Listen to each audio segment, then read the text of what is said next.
to Life in Accounting, the Where Accountants Go podcast. Life in Accounting is the podcast for everyday heroes like you working in the accounting profession.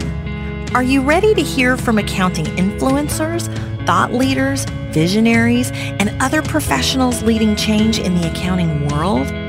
Then stay tuned for Mark Goldman, a CPA, the owner of Where Accountants Go, and your host. Welcome to Life in Accounting.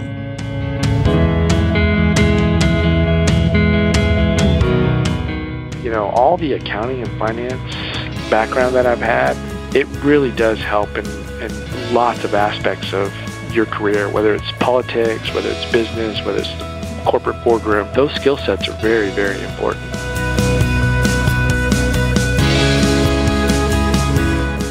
Hello, everyone. I'm Mark Goldman, a CPA and your host for the Life in Accounting, Where Accountants Go podcast. That clip was from our guest this week, CPA, CFO, former city councilman, and real estate professional as well, John Clamp. John currently is serving as the CFO for the Alamo Area Council of Governments in San Antonio.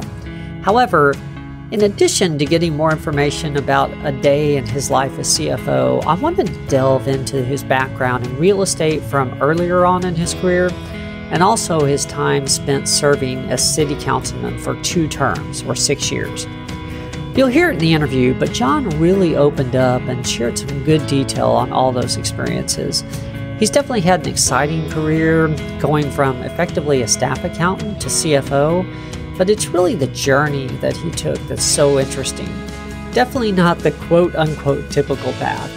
You'll have to listen closely on this one. We cover a lot of territory for one show. Here we go with John Clamp. Well, hello, John. Thank you for taking the time out for this. I know everyone's time is valuable, and so I really appreciate you doing this. Thank you very much. My pleasure, Mark. Anytime. Oh, wonderful. Well, so that our listening audience has some background, I invited John to come on the show, obviously because of his accounting background, but also he served the community in the role of city councilman. He was appointed by the governor, actually, to the Regional Mobility Authority, and he's also run for county tax assessor collector here recently. John, I want to get into all that and definitely how you decide to move into politics and, of course, your current position as CFO as well. But let's start at the beginning so the audience gets a better idea of the path you've taken and how you got to where you are today. Sure. How did you decide to pursue accounting as a career in the first place? What led you to that? You know, I think after high school and, attending college for the first semester or two and taking a few classes, business classes, I think it was I took an accounting class with Dr. Malouf at UTSA, and I really liked the way he taught. He had a really good style and very conversive, and not just accounting, but really about the business world and how accounting plays in that business world. And I kind of got hooked on him. He wasn't the most popular teacher out there all the time, but I really liked him. I kept at the accounting classes. I was starting a young family, and, the first thing you think about is how am I going to feed all the mouths?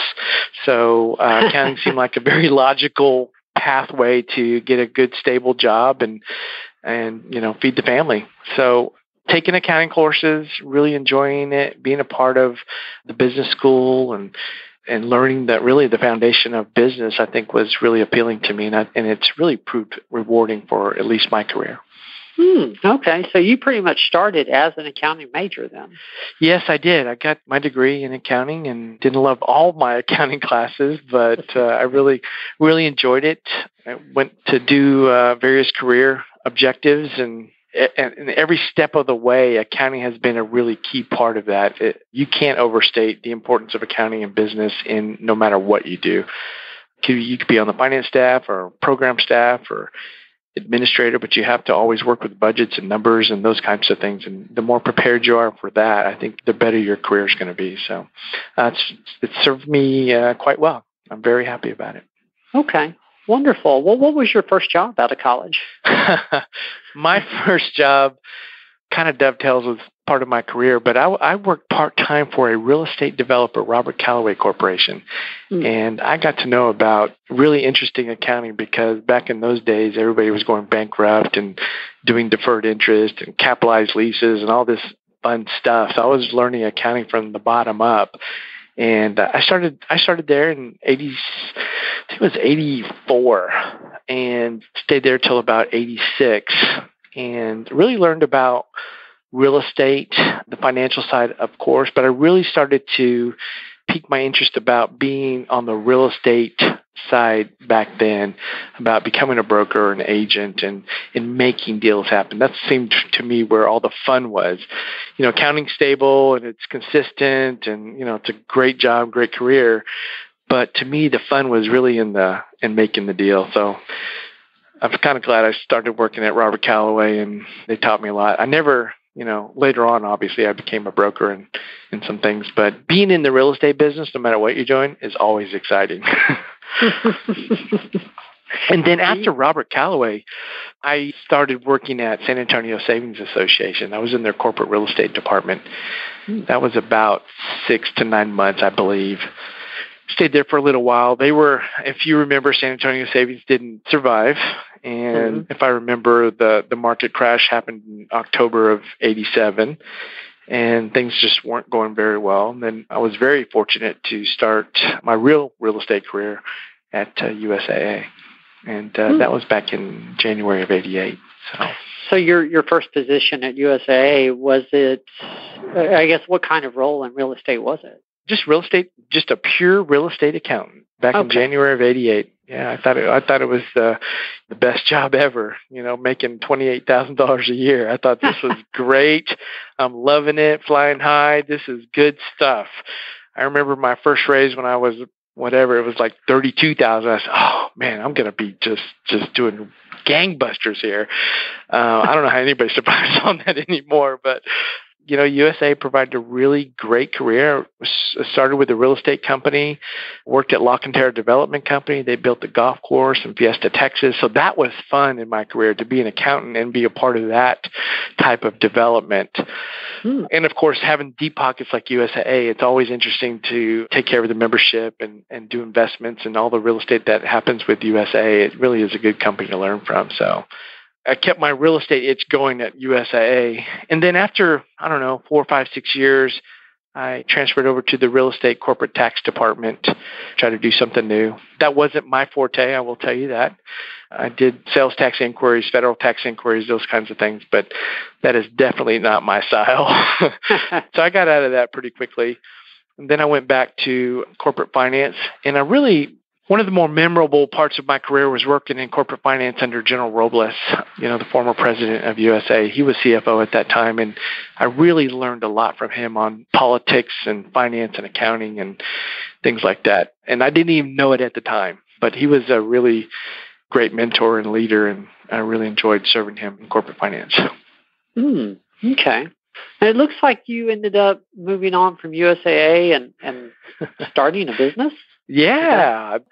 I served 13 years at USAA, 13 strong years. They wanted me to stay, and I was just getting the itch to do something else. I had, part of working at USAA, you can't really get a whole lot involved in politics and in the community. It's just, the time commitment, and USAA being who they are, they're very sensitive to those kinds of things. So I was ready to do my own thing. Was a real estate broker at that time, and so I left USAA with my buyout. I think it was all of $30,000, and I started my real estate and mortgage company, and that's what I did for the next decade, I think.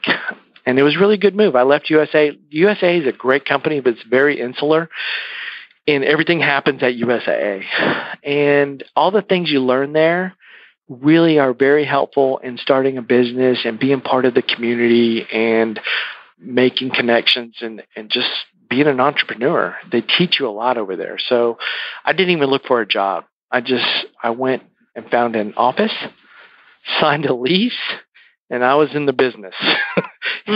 Wow. And I didn't even think twice about it. I celebrated, had margaritas, and I just hit the ground running. I had been doing real estate, on the weekends or in the evenings and helping friends out and those kinds of things. But I really became a real estate broker, had agents work for me. I did a lot of my own deals, and it fed the family for a good long while. Still does to this day. So it was a good move. I enjoyed it. Did the real estate part and then added mortgage brokering at a later time, not right directly out of USA, and very lucrative business. And then they changed all the rules at the federal level and just really made it hard for the small guy to survive in a decent way. So I just let that go.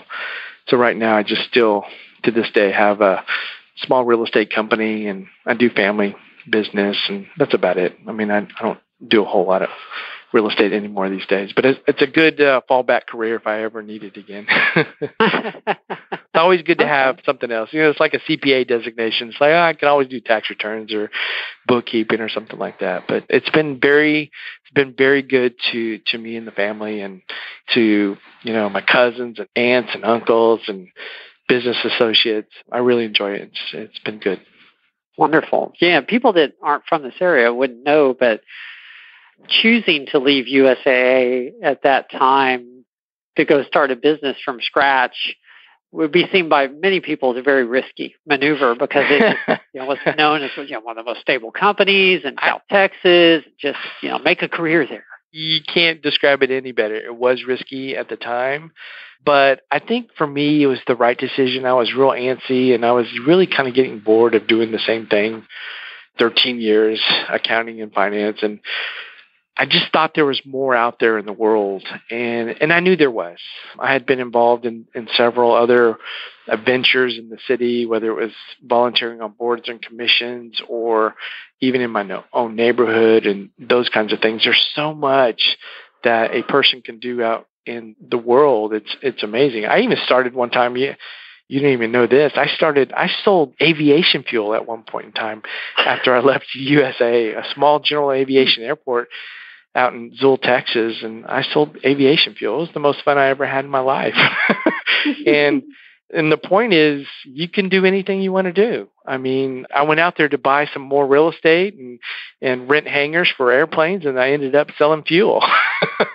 And I loved it, every minute of it. My kids loved it. It was just fantastic. And went up to BP, British Petroleum, and took a class and learned how to do all the safety requirements and signed a lease, and boom, I was in business, and it was a lot of fun.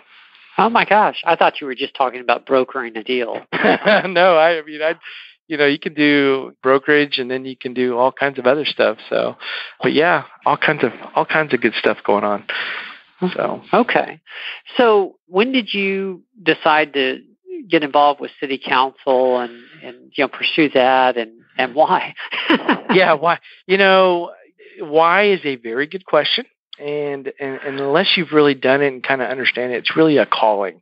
It's not like you wake up one day and go, oh, I want to be on city council. It really started out, a couple of my good friends are former elected officials, Jeff Webster, Lyle Larson, and a couple of other folks. And we used to hang around, and I would help them on their campaigns. And then I started getting involved in neighborhood associations, my own. And I realized I had a knack for making things happen or getting things done at that level, which is rather challenging sometimes, whether it's a zoning case, a neighborhood issue, no matter what it is. If you know how to navigate city politics and city hall and can figure out how to get to the right person, the decision maker, or put enough political neighborhood pressure on folks to get things done, it works. And I started doing that, and people started calling me, hey, we need help with this zoning case. Hey, we need help with this. I said, sure. So I was kind of doing city politics anyway, and I had great mentors. And I woke up one day and said, you know what? I like this. This is fun. I can use my skill sets, whether it's just neighborhood politics and my business and finance background, and use it to the benefit of the city. So I decided to run for city council one day. And, the first question I get from, of course, my former elected official friends is, are you crazy? And I said, yes, I am crazy, and I still want to do this. And, the rest is kind of history. But saying that you want to run for city council and then doing it are really two different things. It is more work than you can imagine. It takes more time than you can imagine, and it really is a commitment. And if you think it's just going to be an easy, I'm going to run for council and, we'll see what happens, it's not that much fun.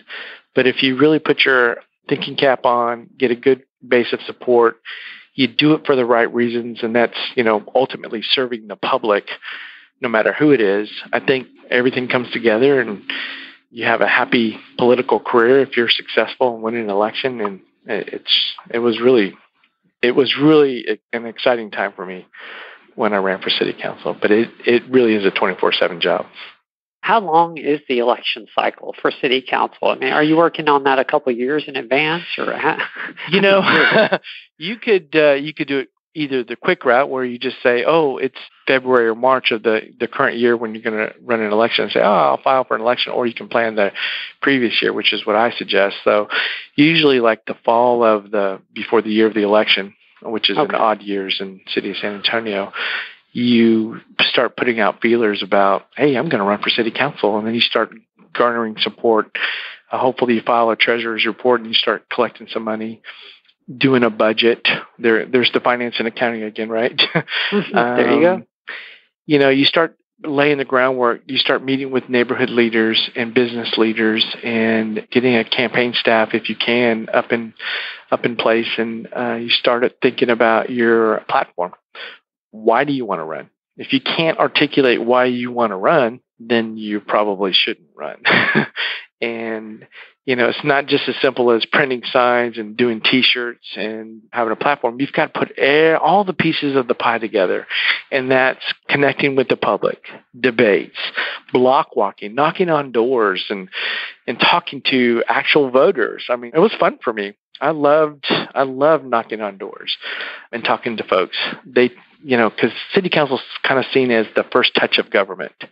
You kind of live in the area where you're representing the voters, and they know where you live. They see you at HEB. They know your phone number. They know where you live, and they know how to find you. And they see you at your neighborhood meetings and functions, and you're there, and you're on call 24/7. It's just kind of the nature of the beast. But I was not as fortunate in my first council election. I ran in 2003 and wasn't successful. And I stayed active and involved in the neighborhood association structure within District 10, and decided to run again in 2000 for the 2007 election cycle. And so I did. And since I lost, I was expected to win in 2003, and I didn't win. There was a lot. If you remember back in 2003, a lot of former city council members were going to jail. And I was kind of seen as the inside guy because I knew everybody. And so my opponent did a really good job of painting me as the inside guy, and I was a troublemaker. And very few people showed up at that election. Usually about 12 to 15,000 people voted. Only about 5,200 voted in that election, so I lost. Oh, wow. Yeah, but I learned a lot by losing, and waited, another 3.5 years, and then I decided to run again. And I will tell you, politics is a brutal business. You have to have really thick skin and a strong stomach. And people who you think are your friends are sometimes not your friends. And people try to discourage you from running. I will tell you, I was so adamant about running, I didn't really even care about people thinking I was going to win or lose in this. And I just said, look, I'm going to run. I'm going to win. I worked so hard that I think I got over 70% of the vote, if I remember correctly, on both my elections. So I block walked a lot, though. I would work. I mean, obviously I had to support, feed my family, but I would work from in the morning till about 12 or 1 o'clock, and then I'd go block walk for the rest of the day. I mean, I was religious about it, and it paid off. And then people knew me better from the neighborhood association and those kinds of things, but it's definitely not for the faint of heart. Okay. I will tell you that. How long did you serve on city council, and what surprised you the most about it, or what did you learn that you didn't know going in? I served from 2007 through 2011. So I served two 2-year terms, 4 years. Okay. And even though you get all this advice about how much time it's going to take and how much energy it's going to take. It just triple it, because from 6 o'clock in the morning till literally 12 in the evening, you're going 100 miles an hour, whether it's council meetings, constituent meetings, business meetings, working in between. You're just on a constant 100 miles per hour kind of pace. And I loved it. I mean, I've never done drugs in my life, but it was my drug of choice. I mean, serving the community is probably, one of the things that I've enjoyed the most. And it's kind of, it's a calling. And if you really like it, it's euphoric in a way, and you're helping people. You're making things happen. You're the voice for the voiceless in the community. And it's a really good feeling, and you're doing good things. And I think people appreciate it at the end of the day. And what I didn't expect was this, the scrutiny is pretty high, but what I was really kind of disappointed in is and this is true, and I'm not complaining about it or anything, but the media, if they don't really like you, they're not going to write good things about you. And that was one thing I kind of wish had gone in better direction, but it didn't. And, when you buck the system, when you, quote, don't fall in line, they have the power of the printing papers, and it can be pretty disastrous sometimes. But you get used to it. And oftentimes when people want to run for office, they come and sit and chat with me, and I tell them the whole story from A to Z and tell them this is what to expect. But with all that aside, there's really no better job than to serve a community. And I really was honored to have that opportunity. And I still, to this day, people ask me to help on issues, and I do. I mean, I just love it. People still have my cell phone number. They call me all the time. They text me, and I just love it. It's part of my DNA now, is to help folks navigate a very difficult political system.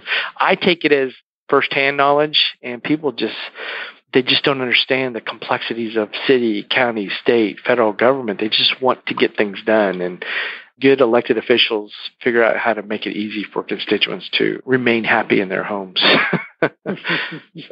So your time on city council, that second term, was ending around the same time you were closing down your mortgage company, more or less. Yeah. What was the next step? What happened after all that? I will tell you, after you serve on council and you're going 100 miles an hour, the world is just at a very, very fast pace. And then you wake up one day and you're like, wow, I'm going 1 mile per hour. What do I do?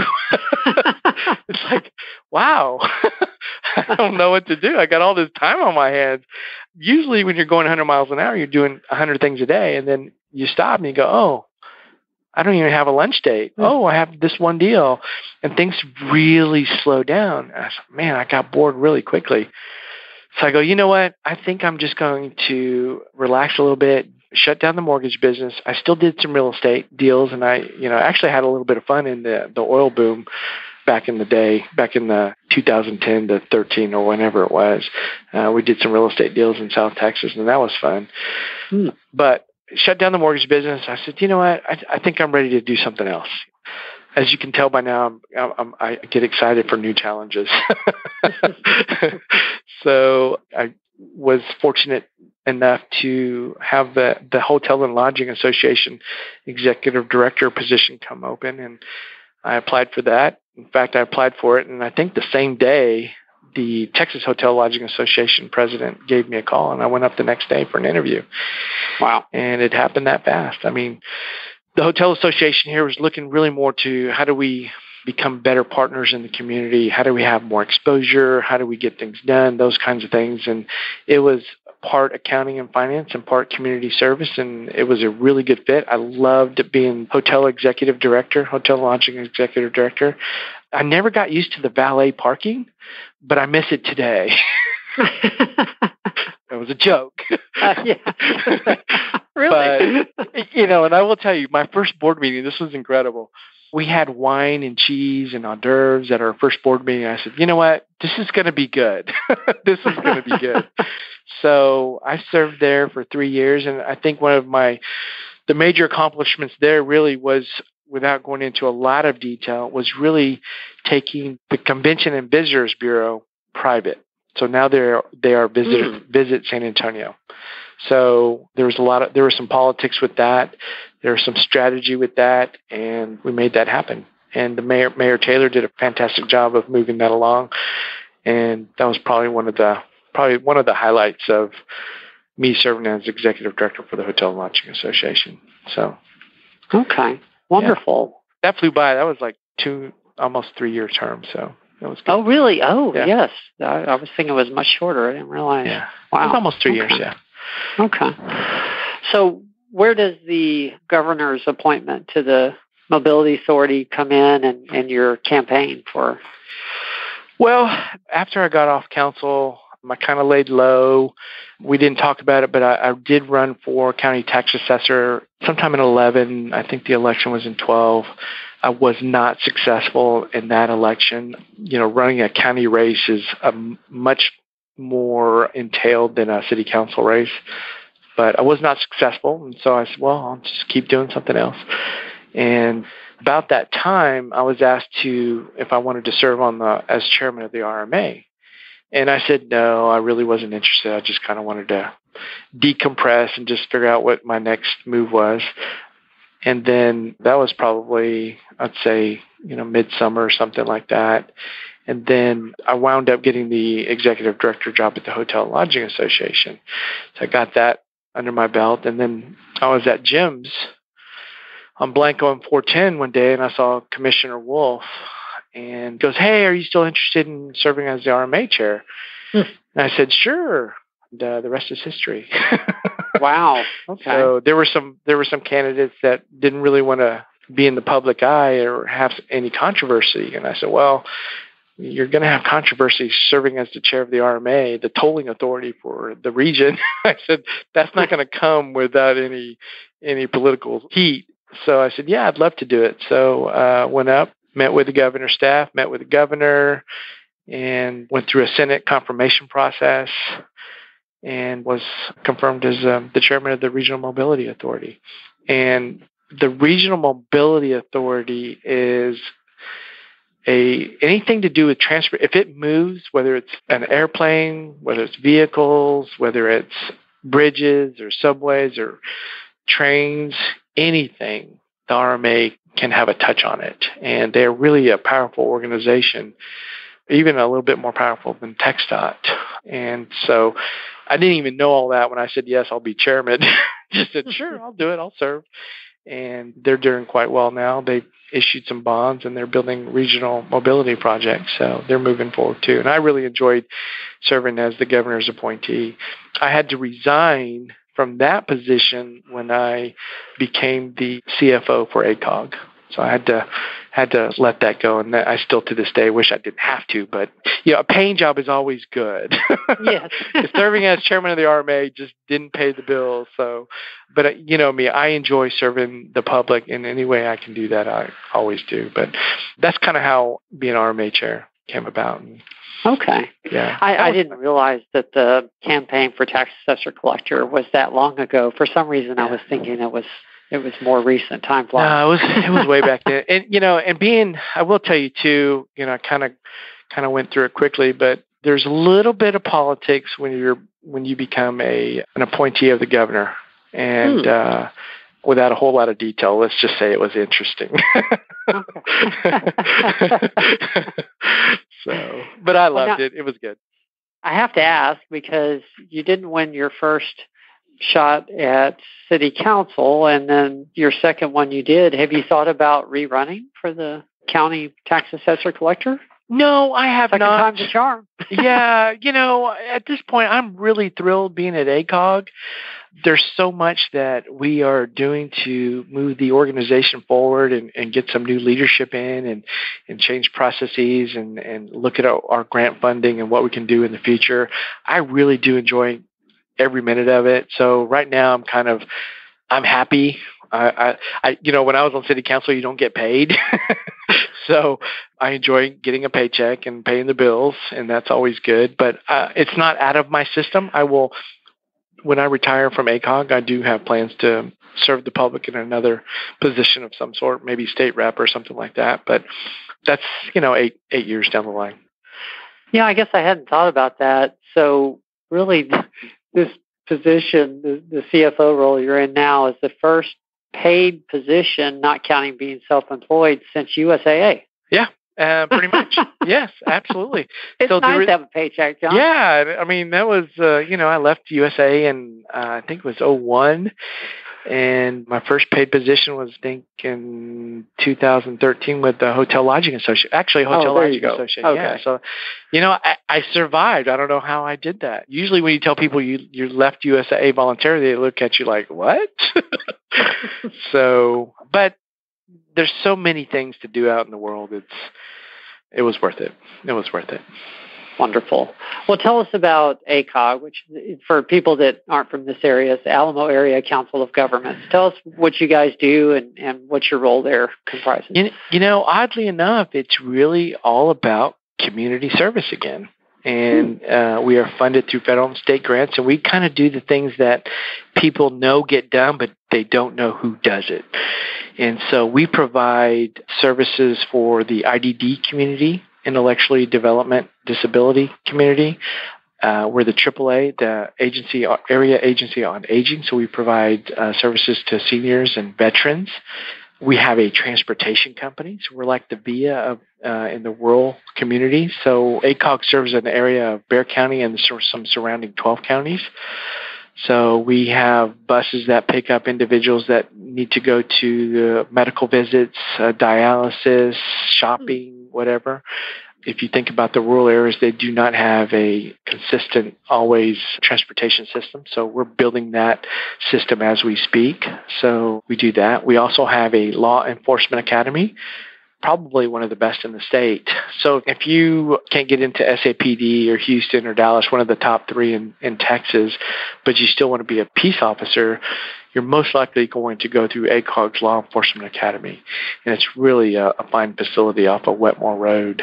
And you'll get your peace officer's license, and you can become a city policeman anywhere, a county police officer, independent school district police person, any of those, and any other kind of peace officer job available. So it's really a good service not only to Bexar County but to our region as well. So we do that, and we do other hodgepodge of environmental services. We're working with Joint Base San Antonio on a few things. If there's if we need to be the grant administrator or the financial administrator of a grant, because we already have the infrastructure in place, we're usually the group to manage that grant. And we probably do 50 to 75 grants a year. And ACOG in general, we probably do almost $50 million in federal, state, local grants that run through the agency. So it's pretty good. It's about 300 people that we have here. And it really is fun. Talking about using your accounting brain. So we just think of all the accounting involved with all the different fiscal years with all these state and federal grants, and then calendar years, keeping all the accounting straight. We're probably audited maybe 25 times a year from different agencies, it seems like.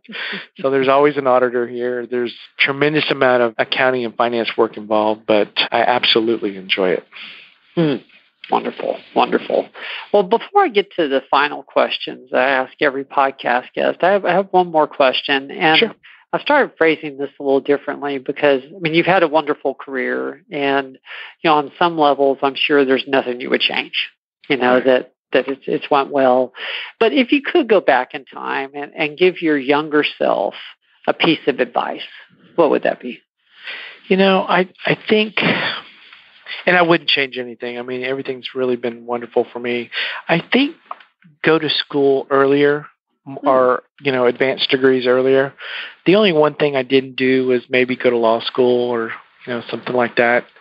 But I've done a lot of other stuff that I think took up the time commitment. But I would stay in school and do different and various things. Is kind of, I guess, some advice I would give somebody new. But for me, I think I would probably just do better in school, in the high school level. And then when you get into college, complete a degree, and then maybe don't wait as long going back to get a master's degree or some other advanced degree. I think education is so important, and not just the same education, same field. Do something different. I think I would give that advice to anybody these days. If you had to do it over again, would you get your law degree? Yeah, I think I would. Okay. I really would, especially being in real estate and contracts. Yeah. I really enjoy that piece of the pie. Now, would I be a litigator or a corporate attorney or something like that? Probably not. But having a law degree in the state is kind of cool. I would still love to do that. So, I mean, being a CPA, being an attorney, being a broker, I mean, if you're an entrepreneur, sometimes things are really good in one area and they're not so good in another, and you just kind of ride the wave through your career. When, if you need to eat, you can do real estate, you can be a lawyer, you can do books, and they really complement each other. And I guess the bottom line is there's probably nothing you really can't do if you put your mind to it. I probably could still go to law school, but I'm just getting too old, and I just want to go fishing and go to the beach and hang out. So yeah, I've heard that whole law school thing is a little work. Yeah, it's a lot of work. I'm just like, I'm too tired for that. I'm just like, no, I have better things to do. So, but yeah, I would go to law school again I was really close, and I actually had the LSAT book. I was studying. Things changed. I can't remember what changed, but sure, maybe next time. There you go. Okay. Well, like I mentioned, I end every podcast with the same 3 questions for consistency reasons. And so the first one, and usually the easiest one for people, is what has been your proudest moment? Well, I actually probably have 2, so I'm going to take a little liberty. Okay. And so on a personal side, just the birth of your kids is probably the most amazing thing somebody will ever go through. So I have 4 kids, and I can remember that moment for each of them, and thank God my last one was a girl. But, that's got to be on the personal side one of the more prouder moments of my life. And then on the business or career side, obviously being elected to city council is a true honor and tremendous responsibility to serve the public and to serve them well and with distinction. And it sounds easier said than done, but, when you get out there on your first day to represent the community, go out in city council, sit at the dais, and I remember saying, man, how do I represent 150,000 people? Oh my gosh, what am I doing here? But you learn. There's not a book on serving the community per se, but if your heart's in the right place, if you have good direction for your district and your citizens, things just seem to work out. And that was a very proud moment. I can remember winning the election and how that felt too. And then, but you don't do it alone. You do it with a lot of teamwork and a lot of family and a lot of support structures from everywhere. And I really remember that well. That is good. Well, tell us about a mistake you've made and what you learned from it. And frankly, the bigger the better. We like the big mistakes. Oh my gosh. Sadly enough, even, there's a group of folks that I've worked with in the past, and a lot of us are professionals and attorneys and CPAs, and we did a real estate deal, and quite frankly, we were taken advantage of by a single person. And without a lot of details, it was very costly. And it's one of those things where a lot of good people just think people are always good and good-hearted and won't take advantage of people and bring you down a road where you just really didn't want to go. And you learn to identify those early on, and you kind of get your guard up, and you just kind of prevent it for the future. So it's only happened once in my career. I remember it very well, and my pocketbook is still light some money from that, so I'll never forget it. And you just learn, and you try to find the good in people all the time. But sometimes some people are just not very nice. Well, is there anything that you can take away from that experience, or, any lesson learned, so to speak? Get it in writing. Something like that. You can get things in writing, but I will tell you, if people want to take advantage of you, they will do it some way, shape, form, or fashion. Because even if you get it in writing, they're going to take you to court, and then you have to go through that ordeal, and it costs money, and it costs lawyers, and it's just not fun. There's better things to do in life than to argue with partners in court. It's just not fun. And it's preventable. Not always, but it's mostly preventable. And bad people just seem to have this negative aura, If you're going to take advantage of people, it doesn't matter whether it's in writing or not. They're just going to drag you through the mud and just wring every dollar out of you and just make your life miserable. And if you're used to doing good things with good people and having good outcomes, it's really not a place you want to be. And they know that. And they kind of prey on that. So, okay. I'll never forget it. It's ingrained in my brain. But it wasn't, it wasn't fun, but it wasn't too costly either. But it was more than I wanted to spend. Sure. Well, I like to end every podcast on a positive note before we say goodbye. So what is the best piece of advice that you've ever received? Well, I've had several, obviously, but I'm going to narrow it down to one. And this was from General Robles, the former CEO at USA. And I remember him saying, we were talking at some meeting, and, I'd worked for him for several years. And he always said, be prepared when going into battle. And he was a former Armory general as well. And just be prepared when going into battle. And I've used that throughout my career, whether it was being prepared at a neighborhood meeting, and battle meaning the scenario, the circumstance, the meeting, the city council.